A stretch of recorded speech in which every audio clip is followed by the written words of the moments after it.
ఒక క్రిస్టియన్ కుటుంబంలోనే జన్మించినాను.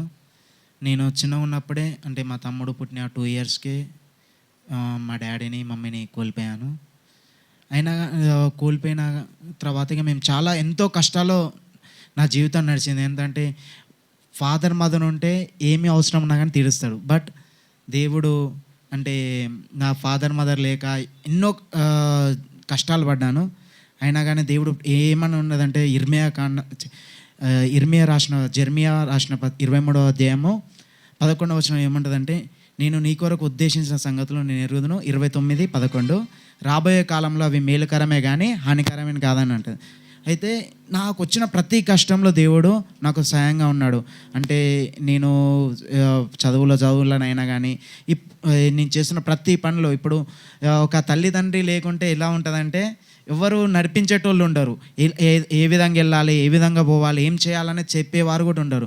కానీ దేవుడు నేను Betal gospel church orphan care ఉండేది. ఆర్ఫన్ కేర్లో పాస్టర్ ఫిలిప్ గారి ద్వారా ఆర్ఫన్ కేర్లో చేరాను. ఆర్ఫన్ కేర్లో చేరిన తర్వాత దేవుడు ఎంతోగానో నన్ను బ్లెస్ చేసిండు. ఎట్లా అంటే చెప్పలేనంత గొప్ప దీవెన నాకు దేవుడు ఇచ్చిండు. నాకు తల్లిదండ్రి లేననే బాధ ఎప్పుడు ఉండేది. బట్ నాకు స్పిరిచువల్ ఫాదర్గా కానీ నా సొంత తల్లిదండ్రి నాకున్న అంతగానం చూస్తారో చూడలో కానీ బిషప్ సుధాకర్ అంకుల్ నాకు ఆల్వేస్ ఎంకరేజ్. ఏ విషయం నేను ఏం చేస్తానా, ఏడికి వెళ్తానా, ఏం చేస్తానా నాకు అన్ని విషయంలో బిషప్ సుధాకర్ అంకుల్ హెల్ప్ చేసిండు.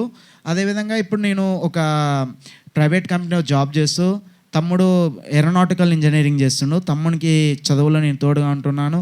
అనుక్షణం ఎప్పుడు ఏ పని చేస్తున్నా, ఎక్కడికి వెళ్తున్నా కానీ నేను మొదటగా దేవునికి ప్రయారిటీ ఇచ్చి లేవగానే దేవుని ప్రార్థన చేసి ఆయన వాక్యం చదివినప్పుడు దేవుడు నాతో మాట్లాడి ఈ దినమంతా ఒకటే ప్రేయర్ చేస్తా, దేవా నీ చిత్తంలో ఏం జరిగేది ఉంటే అది నా జీవితంలో అంగీకరించు.